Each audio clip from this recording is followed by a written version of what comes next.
Hey, how's it going everybody? Welcome back to Aussie Fish Keeping. So in today's video, we're going to be talking about 6 reasons why your aquarium plants may not be growing in your aquarium. So growing aquarium plants can be actually super difficult. I know I struggled a lot in the beginning and I really wish I knew these 6 things before I started growing them. Just because there is definitely a few tips and tricks when it comes to growing aquarium plants, and there's a few things you want to avoid. And those are obviously these 6 things on this list today. So yeah, as long as you make sure you avoid and try and minimize these 6 things, then you should have great success growing your aquarium plants. But I guess without any further ado, let's just jump straight into today's video with the first reason on our list. Okay, so as for reason number 1, we have a pretty self-explanatory one, and that's insufficient lighting. So lighting is super necessary for your aquarium plants' photosynthesis, and photosynthesis is obviously how the plants produce energy to grow. So if you have inadequate lighting in your aquarium, it can stunt your plants or it can just restrict their growth altogether. So when we're talking about aquarium plants, there's obviously low light aquarium plants, which do prefer lower light conditions. You've got moderate light aquarium plants and they just prefer moderate light conditions.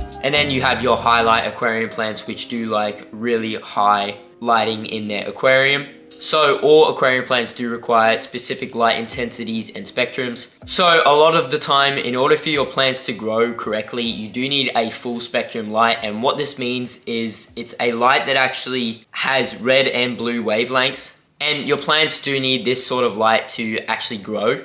And I know that may sound confusing, but a lot of like high quality LED aquarium lights produce those sort of wavelengths. So it's really not hard to find an aquarium light that's suitable for growing aquarium plants. In fact, I literally just use this eBay light above me, and as you can see, it grows plants out of my water. So I've got some philodendron xanadu and there's a few other plants back there. And it also grows all of these plants. It grows floating plants, aquatic plants, all sort of plants. So it's definitely not hard to find a suitable light, but you do definitely need to make sure you are providing your plants with the correct lighting. And another way lighting can actually affect your aquarium plant's growth is if your lighting isn't actually evenly distributed around the tank. So if you have like a little spotlight in comparison to like a nice long light like this, it may just light a particular area in your aquarium, and that means that your other plants don't receive that intense light that they need. So you want to make sure your lighting is getting to absolutely everywhere throughout your aquarium. And another thing you're going to want to make sure you have is a correct lighting cycle. So that's one that's not too long and not too short. So I think most of the time you want it to be between 8 to 12 hours, although I'd recommend anywhere between 8 to 10 hours, unless you do have plants that like super high light intensity. And the reason I prefer shorter light cycles is because number 1, it's less power used, and number 2, it doesn't promote algae growth as much. You also do want to make sure that your lighting stays pretty consistent, just because your plants are then able to use that lighting at certain times, whereas if you're constantly changing your light cycle, then your plants really don't know what to do. But yeah, with that being said, insufficient or incorrect lighting is definitely a reason your aquarium plants aren't growing. As for the second reason on our list, we have nutrient deficiencies. So plants do need nutrients to grow, it's kind of vital. And a few of their primary nutrients include things like nitrogen, phosphorus, and potassium. And then they have secondary nutrients, which are things like calcium, magnesium, and sulfur. And they also need a few trace elements, so things like iron, manganese, and copper. And there's obviously a few others as well. So any deficiencies in these can really affect your plant's health, and it does mean they're not going to grow as prolifically in your aquarium. And if you're not too sure if you do have nutrient deficiencies, there is a few signs. So the main ones are that your plants are, number 1, obviously going to be stunted. Number 2, they can get yellowish or sort of browning leaves. They can also get holes in their leaves, and their leaves can just straight up die and fall off. So if you notice any of that happening, then you definitely need to dose your tank with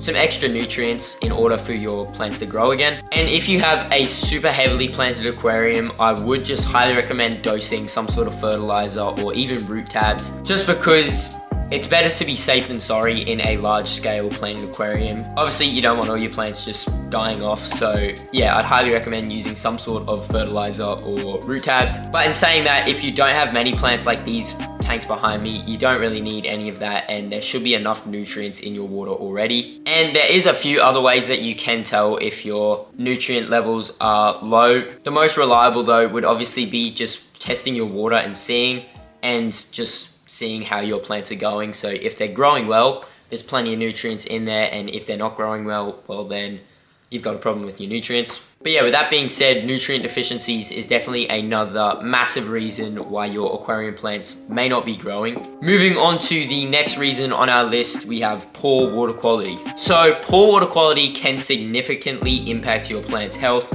And what I mean by poor water quality is any sort of elevated levels in ammonia, nitrites, or nitrates can actually be detrimental to your plants. So this one sort of goes hand in hand with nutrient deficiencies, except this is more a nutrient overdose, just because if you have too many nitrates or nitrites and things like that, they can actually lead to nutrient burn in your aquarium roots, and that's literally just too many nutrients for your plant to deal with. But on top of that, unstable pH and hardness can also cause problems with your plant's growth. So the best way to make sure your water is safe for your aquarium plants is just doing regular water changes and making sure your filter's clean. So if your filter's clean, it's able to control all that ammonia, nitrite, and nitrates a lot easier. And if you're changing your water regularly, it's a lot easier to stay on top of your pH and hardness, just because you can alter that when you're doing water changes. But yeah, poor water quality is definitely another reason why your aquarium plants may not be growing. Moving on to the next reason on our list, we have inappropriate substrate. So not only does the substrate provide a foundation for your plant roots, but it does also provide a source of nutrients for your plants. So all plants prefer different sorts of substrates, and not all substrates are created evenly. So what I mean by that is some substrates are a lot more coarse, whereas others are more fine. There's also substrates packed with nutrients, and there's some like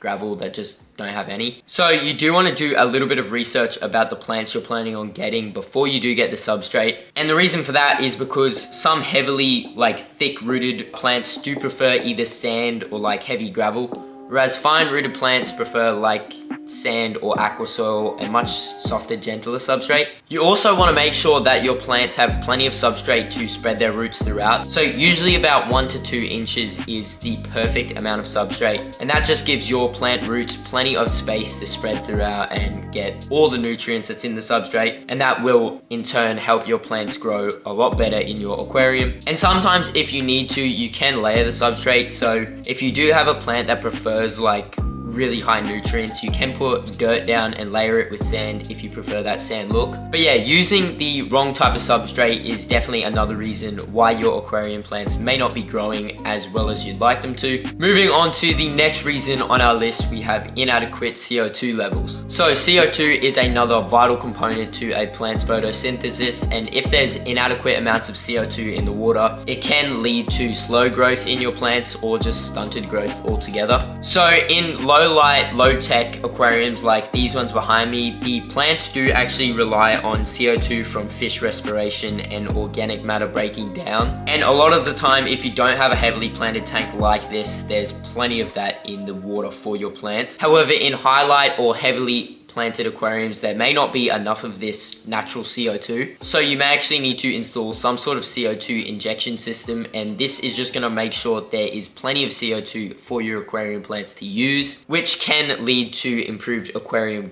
plant growth. Although alternatively, you could use some sort of liquid carbon supplements, and that's just gonna again provide your plants with a source of carbon temporarily while you're either trying to find a new CO2 injection system or trying to get a larger fish load in your aquarium. But yeah, with that being said, inadequate levels of CO2 is definitely another reason your aquarium plants may not be growing well in your aquarium. Moving on to the final reason on our list, we have algae overgrowth. So first things first, algae can actually compete with your aquarium plants for things like light and nutrients, making it harder for your plants to access these things and grow. So I will just quickly say algae growth most of the time comes around when there is some sort of imbalance in your aquarium. So what I mean by that is that there may be excessive light or excessive nutrients, or there may not be enough circulation in your water. So one thing you can do, obviously you can turn your lights down or make your lighting cycle a lot shorter. And you can also try and minimize the amount of nutrients that's actually in your aquarium. So if you're adding fertilizers and things like that, you can stop that for a little bit until the algae dies off, and then you just need to come up with some sort of new fertilizing schedule to make sure there's no sort of algae breakouts again. And another common cause for